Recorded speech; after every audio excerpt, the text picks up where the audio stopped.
Have you ever experienced indebtedness to anyone?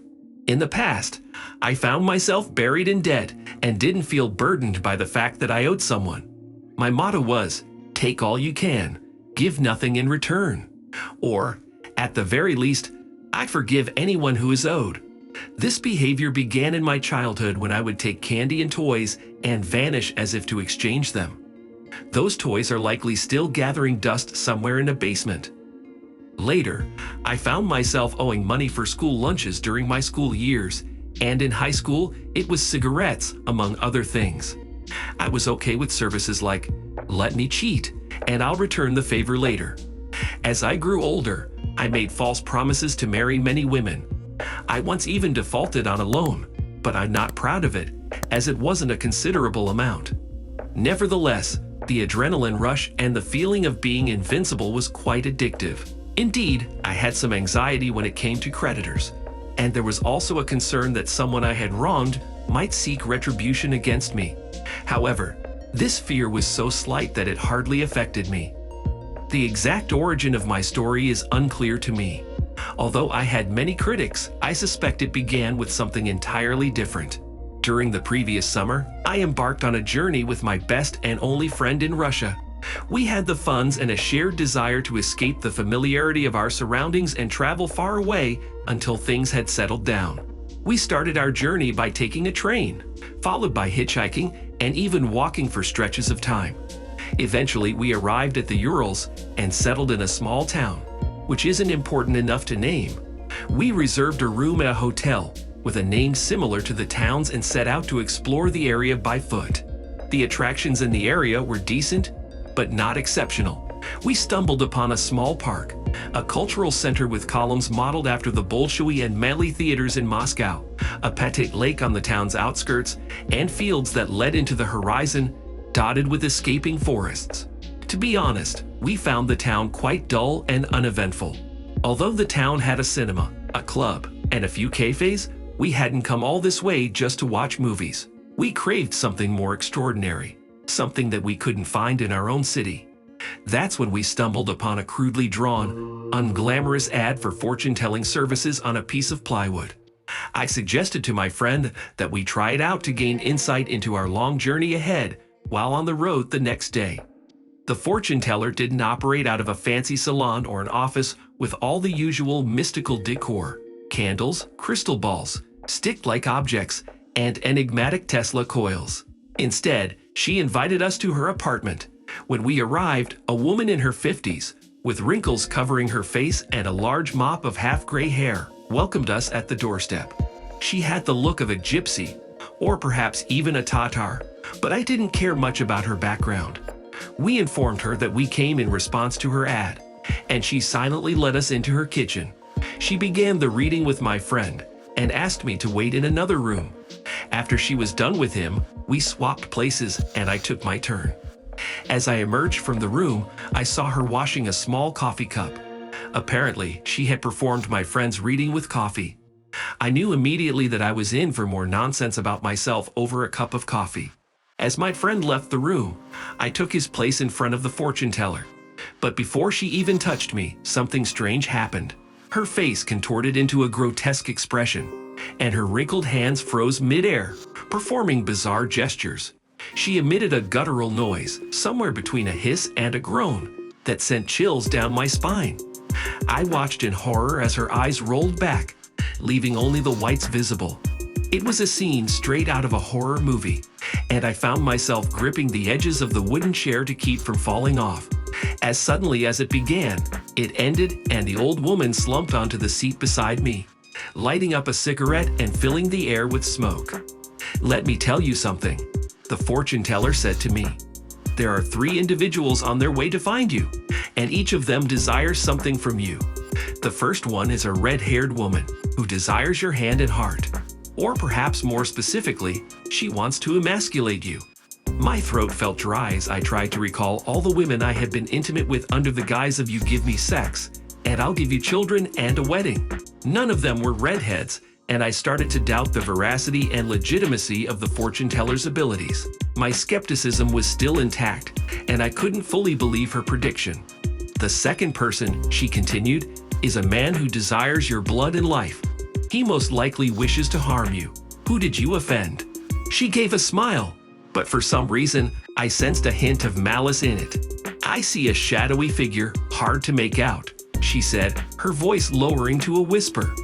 "But it feels dark, like it's been following you for a while now, biding its time. Be careful, my child." She paused, her eyes boring into mine. I felt a chill run down my spine. "Yes," I said, barely above a whisper. "Please, help me." She gathered an egg, a needle, a jar of water, and a small saucer and began to work her magic on them. After a while, she swiftly pierced the egg, causing blood to drip from it. At that moment, I assumed it was a fertilized egg. Eventually, she presented me with 3 strange knots that she had woven in front of me, explaining that I needed to burn them once a month to dissolve my problems. "I'll finish some work here when your problems disappear. And of course, you'll pay me," she said. "I understand," I replied, aware that it was unlikely I would return to her once my problems had disappeared. After our sessions with the fortune teller were over, my friend paid her fee. Surprisingly, she didn't ask for any payment from me, but instead said that I would receive the money back in 4 months. It was a pleasant surprise, and I absent-mindedly tucked the cash into my inner jacket pocket, forgetting all about it. After an extensive trip around the country, we finally made it back home. As we returned, the pace of life seemed to slow down, and we resumed our routine just as before. Probably 6 months after my return, I stood on the chilly autumn balcony smoking and retrieved my jacket for warmth. Out of curiosity, I checked its pockets and found the knots the fortune teller had given me. One of them was already loose and frayed, so I smiled at the memory and decided to burn one of them as a joke. I set the knot on fire, watching as the string burned and sent the embers drifting down to the street below. After discovering the knots in his jacket pocket and setting one on fire as a joke, strange things began happening to the narrator. A week or 2 later, he received word that one of his ex-girlfriends, Galia, had gone missing while on a tour and was later found dead from suffocation with no signs of violence. This struck a chord with the narrator, as he had cheated on Galia during their year-long relationship and then disappeared from her life. It was also discovered that Galia had called the narrator's old phone number in the last moments of her life, which was impossible as he had changed his number. The whole situation left the narrator feeling uneasy and questioning whether the fortune teller's knots had anything to do with Galia's death. However, due to that number on Galia's phone, I was summoned by the investigator and questioned in detail. While the investigator was going through the case in front of me, I caught a glimpse of photos. Presumably, they were post-mortem photos of Galia. And oddly enough, she was sporting her red hair. Of course, dyeing one's hair is not uncommon, but it reminded me of the fortune teller's words. The investigator called me in for questioning a few more times. It was revealed that the girl I had cheated on had been obsessed with me and had become unhinged. In her house, there were numerous pictures of me, some with my eyes gouged out and others cut up. She even had a few voodoo dolls with my face on them and needles sticking out of them. The fortune teller's words seemed to hold some truth, I thought to myself. Although it could have been a mere coincidence, the circumstances surrounding Galina's death were eerie and unexplainable. The red hair, the pictures, and the voodoo dolls all pointed to some sort of mysticism. It made me uneasy, especially considering the fortune teller's prediction that 2 more entities were coming after my soul.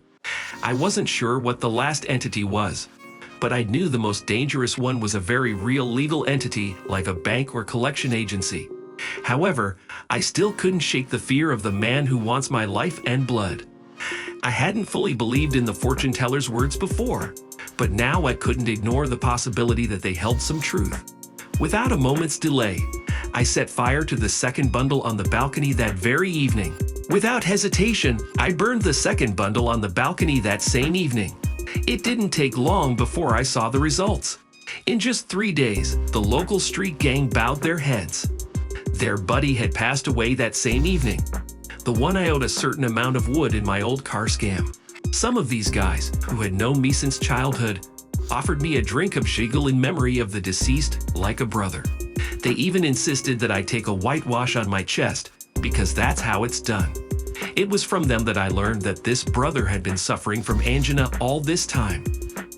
That night, he suddenly had an attack, began to suffocate, and in 5 minutes, he choked with foam at the mouth. I must admit this was the first time I'd ever heard of someone dying from angina. Nevertheless, I did not feel sorry for this moral creep, although I had felt some pity for Galena. I had one last knot to burn, and it gave me pause. The previous 2 knots had been tied to deaths, and I couldn't help but wonder if burning this one would seal someone's fate. Nevertheless, I lit it on fire on the balcony. As it burned, I noticed that it was not in its original state, almost as if someone had tampered with it. 3 sides of the knot were trimmed, leaving only one intact. Despite its altered appearance, the knot burned just like the others, producing a crackling sound and a larger amount of soot. Looking back now, I regret burning that last knot. At first, there was no sign of anything unusual. I hadn't heard any news about the bank collapsing or being burned down. No rumors reached me. However, a month and a half later, my apartment phone rang at an unexpected hour, and the long, uninterrupted tone indicated that it was a long-distance call. I didn't even want to imagine who could be calling me at 3 a.m. But out of habit, I went to the corridor to answer the phone. There was no response to my greeting. The receiver was completely silent. It wasn't the eerie silence of an ominous interlocutor, but rather the silence of a broken cable or a mistake on the line. There were no crackles, beeps, or any hums. I hung up, but 15 minutes later, the phone rang again. I answered, and it was the same thing, dead silence. As I hung up the phone, I happened to glance at the mirror that was hanging in the hallway. For a moment, I thought my reflection was motionless, just staring back at me no matter how I moved, but I dismissed it as a trick of the darkness. However, the gaze in the mirror did not seem to be mine.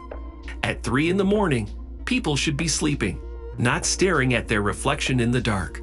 That night, the phone rang a couple more times, but I chose not to answer it. After the final call, I went to the phone and unplugged the cable from the socket, hoping that it would put an end to the disturbances.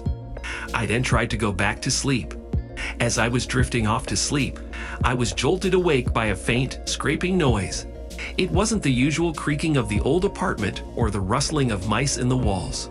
This sound was different, like the slow dragging of nails across glass. It was muffled, but persistent, and it seemed to be coming from outside. I tried to ignore it, thinking it was just my imagination, but then it stopped, leaving an eerie silence in its wake. Just as I was starting to relax, the sound resumed again. I couldn't figure out where it was coming from, but it sounded like it was right outside my window. I looked around the room, but there was nothing visible on the glass.